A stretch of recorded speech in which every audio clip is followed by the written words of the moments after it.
संज्ञा। संज्ञा, संज्ञा की परिभाषा किसी व्यक्ति वस्तु स्थान के नाम को संज्ञा कहते हैं। किसी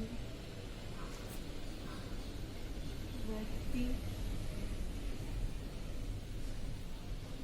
वस्तु स्थान या भाव के नाम को संज्ञा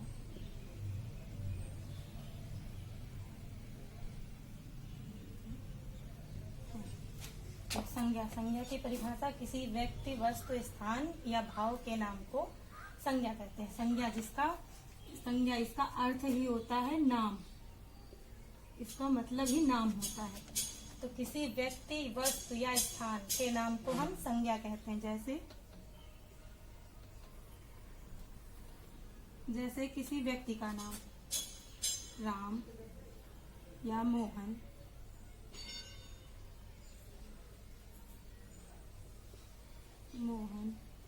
वस्तु का नाम पुस्तक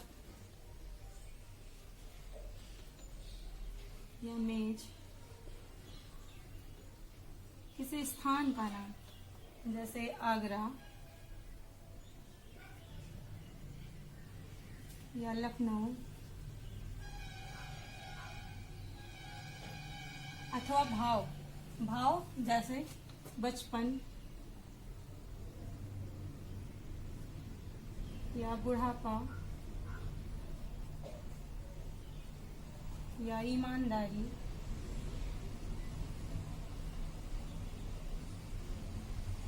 ये सब चीजें संज्ञा में आती हैं। संज्ञा के भेद होते हैं मुख्य रूप से 3। संज्ञा के भेद 3 होते हैं।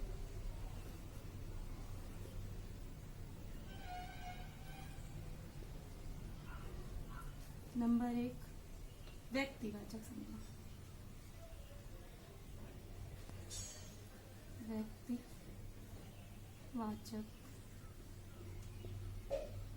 संज्ञा। तो ये व्यक्तिवाचक संज्ञा क्या होती है? जैसे कि इसके नाम से ही पता चल रहा है, किसी विशेष व्यक्ति का नाम जहाँ पे होता है उसे व्यक्तिवाचक संज्ञा कहते हैं। किसी विशेष व्यक्ति या वस्तु या स्थान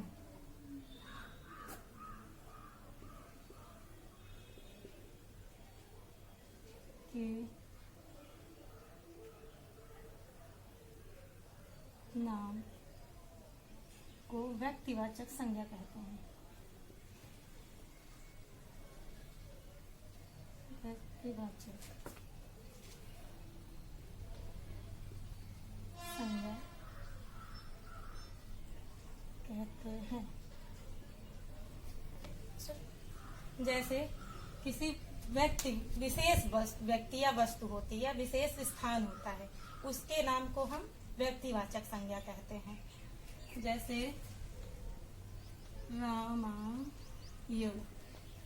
रामायण। अब रामायण क्या है? एक विशेष बुक का नाम, विशेष किताब है। किताब में जैसे बुक्स या पुस्तक हो गई, तो पुस्तक तो सभी पुस्तक होती है, लेकिन यहाँ पे विशेष लिखना है तो यहाँ पे विशेष हो जाएगा रामायण। अब किसी भी हम वस्तु में ले लेते हैं, किसी भी, जैसे हम नदी का नाम ले लेते हैं।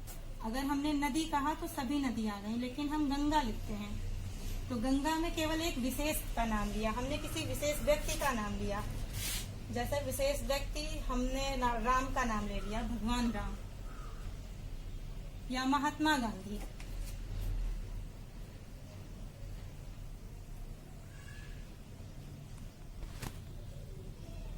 ये हैं विशेष, ये विशेष होते हैं। किसी विशेष व्यक्ति वस्तु या स्थान के नाम को व्यक्तिवाचक संज्ञा कहते हैं। अगला भेद होता है संज्ञा का जातिवाचक।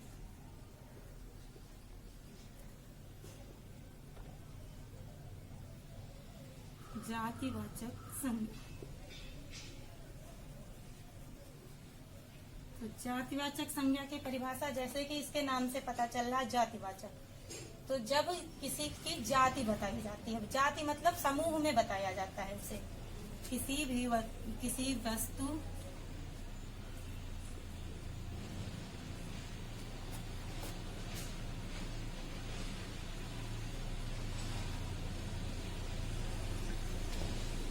किसी वस्तु के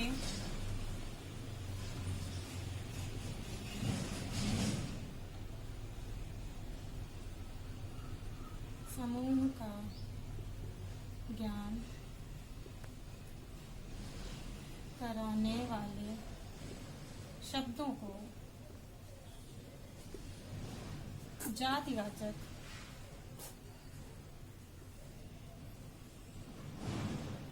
संज्ञा कहते हैं।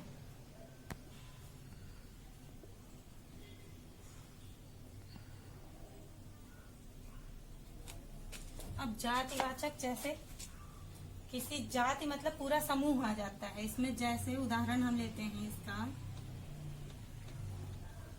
जैसे पुस्तक। अब पुस्तक में किसी एक पुस्तक का नाम नहीं बताया गया है। देश, पर्वत,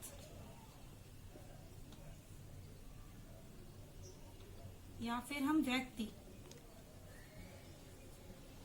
में सभी व्यक्ति आते हैं आदि, ये समूहवाचक होते हैं।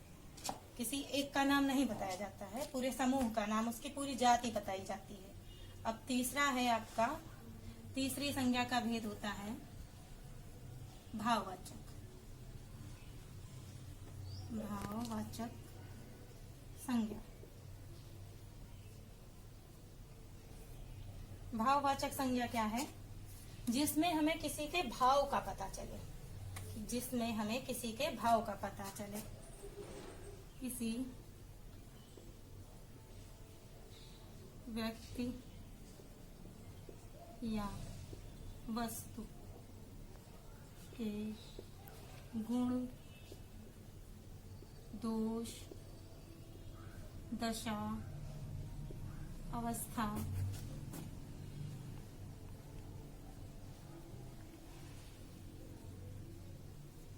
आदि का बोध कराने वाले शब्दों को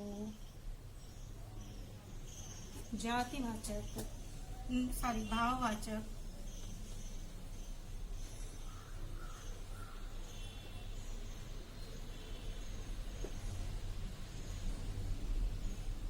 संज्ञा कहते हैं।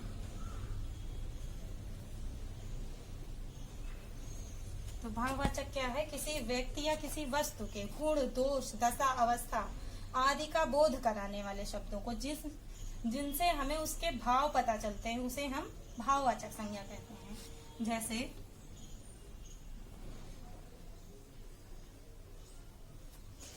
जैसे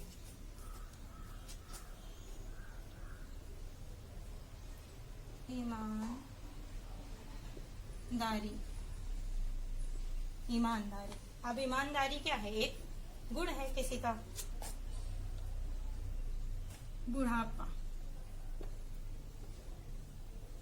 बुढ़ापा, यौवन आदि, ये सब जो शब्द होते हैं ये क्या है? भाव है किसी चीज के, किसी व्यक्ति के या किसी वस्तु के भाव भी हो सकते हैं। जैसे अच्छा या बुरा, अच्छा, खराब, ये सब आदि, ये सब क्या होते हैं? भाववाचक संज्ञा में आते हैं। इन्हें भाववाचक संज्ञा कहते हैं। ये थे आपके संज्ञा के भेद। जो आपको ना समझ में आया हो वो आप बता सकते हैं हमको कमेंट में करके।